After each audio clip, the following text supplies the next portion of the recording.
Hello, guys and gals, and welcome to another episode of Unique Items. Today we're going to be looking at a pretty powerful unique item that was added in Season 4 and got some pretty significant buffs in Season 5, and that is the Fractured Winterglass. The Fractured Winterglass is kind of an insane amulet for pretty much any Conjuration build, and it doesn't necessarily have to be used specifically for Frozen Orb, but you can use it just to have like massive amounts of Conjurations and other interesting things. So right now, with this particular amulet, let's go over the stats on it, and then we'll talk about some of the other stuff. So first off, we have 25 resistance to all elements, which is pretty static across all amulets, so nothing special there. We also have 57 to 75% non-physical damage, which recently, I don't know why I never knew this, but non-physical damage doesn't just apply to, obviously, fire, lightning, and ice. It also applies to all the bonuses that would be buffed by specific elements. So in other words, if you have something that specifically is calling for fire damage or ice damage or lightning damage, non-physical damage actually applies to all of them, which is actually really nice, especially if you're like, say, a lightning character or a frost character or a fire character, and you're trying to get one of the other multipliers from the other elements. Non-physical damage will actually scale those, which is really nice. On top of this, we also have a pretty nice bonus for Frozen Orb projectiles to cast twice, so up to 17.5%, which can, of course, get greater affixed, and you may want that if you're going to build Frozen Orb specifically, because it's going to help, obviously, more Frozen Orbs, which means more general. On top of this, we also have Conjuration cooldowns are reduced by 0.1 to 0.3 seconds when a Frozen Orb explodes. So every single time the Frozen Orb explodes, you get a reduction in the cooldown of your Conjurations. And of course, being able to spam your Conjurations, I mean, you can have more of them on the field. And as of right now, as far as I know, the Lightning Spear is the only one that has no limit to the total number of Lightning Spears that can be active at any given time. So you can definitely utilize this to just simply spam Lightning Spear to your heart's content if you'd like to go that particular route. So this is kind of an interesting way to build a lightning build with a ice item by simply spamming as many lightning spears as you possibly can. And I think there's already been a couple builds out there of people literally spamming like 1,000,000,000,000 lightning spears and getting some really ridiculous damage numbers. And they did it using the Fractured Winterglass. There's also another method you can do too through the Oculus and the Isidoras, which is kind of fun too. On top of this, we also have +4 to Conjuration Mastery, which Conjuration Mastery is the one that gives you additional damage based on the number of conjurations that you currently have active. So you can get more and more damage and more regeneration and more movement speed and mana regeneration for each active conjuration. So this is going to help beef up, your character and your core skills and things like that in general. You're just the damage that you're going to put out. And obviously, beefing up Conjuration Mastery this way, especially if you can get like a greater affix, and the sheer number of conjurations that you can have active with something like this is going to be insane. Now, the special effect on this is casting a Frozen Orb has up to a 65% chance to spawn a random conjuration when it explodes. Lucky hit, your conjurations have up to a 90% chance to launch a Frozen Orb at nearby enemies, which basically allows your conjurations to shoot Frozen Orbs as well. And the interesting thing here is that, like, let's go to the multiple training dummies, and I'm not even really set up for this, by the way, but let's just go ahead and play around with it. And I'm going to shoot off as many Frozen Orbs as I can, and we're going to get as many conjurations active at a single time as I possibly can.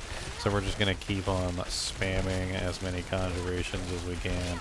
And as you can see, right now I can't really get a huge number off because I don't really have that reduction, right? But if I take the Fractured Winterglass and I put that on, one of the things you'll notice is that the Conjuration cooldowns start to go down dramatically, very fast. You see how the cooldowns on both of them are just diminishing rapidly at this point?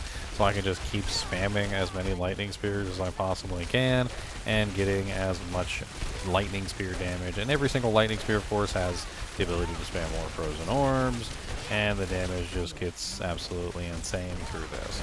You can definitely build some really interesting builds with Fractured Winterglass, and they don't necessarily have to even function off of Frozen Orb. you can just use Frozen Orb as a jumping point to potentially accomplish other goals, like I said, like getting as many lightning spheres active as you possibly can, or maybe even using them to spawn as many hydras as you possibly can. Now, the main issue with hydras and ice blades, though, is that there is a cap on the total number that they can have active. However, lightning sphere does not have a cap on the total number at current, which I think a lot of people have been taking advantage of, and there's a very good chance that they may patch that in the future, but you can definitely take advantage of it now in patch 1.5.0. The special flavor text on this is the Winterglass refracts light and also manipulates mana, forming complex arrays of spells and enchantments. These distinct characteristics possess great power, yet the outcome remains unpredictable. Now, another thing I'd like to test is let's see if it works with the enchantment slot. So if I take, for instance, Frozen Orb, throw this in the enchantment slot instead. Can I also reduce the cooldown through the free casts? And honestly, it does indeed look like the free casts are doing it, just not as often. Unless I'm just like completely...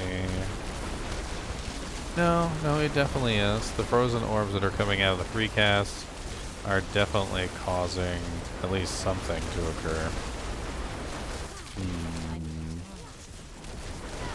Of course, main casting ability seems to have a much greater effect, that's for sure. Of course, we don't even have the amulet on. Hold on, let's test that one more time. So the free cast, let's go. Yeah, definitely. Definitely the free casts are helping. And then, of course, we could be spamming Frozen Orb as well. And then, of course, you can get the double Frozen Orbs, and you can also get other effects. It's definitely very interesting amulet, just in general. I think there's a lot of different builds you could potentially work this into, even just to get freezing effects, like extra Frozen Orbs, maybe even just to reduce the cooldowns of all of your conjurations. It's definitely worth it for that particular purpose, just to have conjuration reduction. Man, it'd be fun to just set up like a whole conjuration build around this. That could definitely be a really interesting one for sure.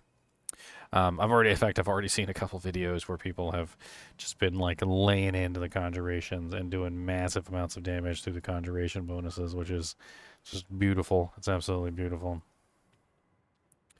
If you might be wondering where you can pick this up, I'm pretty sure it's Lord Zir, but if you're ever interested in finding out exactly where you can find these items, I just take a look at Diablo 4.life and go to Tools, Target Farming Uniques, and you can click on any of these and you can find them pretty easily. So for instance, for this one, as you can see, Lord Zir is the target farming option. But you can pull up any item on here, so if you're interested in finding any of these pieces of equipment, you can pull up the individual places where they fall. There's also a nice little gambling tool here as well, and since you can gamble uniques now, you can actually gamble the Fractured Winterglass if you target the amulets. Although the class-specific ones are pretty obvious, the non-class-specific ones are obviously less obvious. So if you're trying to gamble something that's not class-specific, there are characters that are going to be the best for that particular item. Like, for instance, if you're trying to gamble, I don't know, the Shard of Verithiel, for instance, the Druid, the Necromancer, the Rogue, and the Sorcerer are going to be best, not the Barbarian, because the Barbarian has the most number of unique swords, and so forth and so on. Anyway, let me know what you think about this particular item. I think it's a really powerful one and a good addition to the game in general. So many fun builds that you can do around this item. And as always, if you do appreciate the content, be sure to hit that like button and the subscribe button, and keep watching.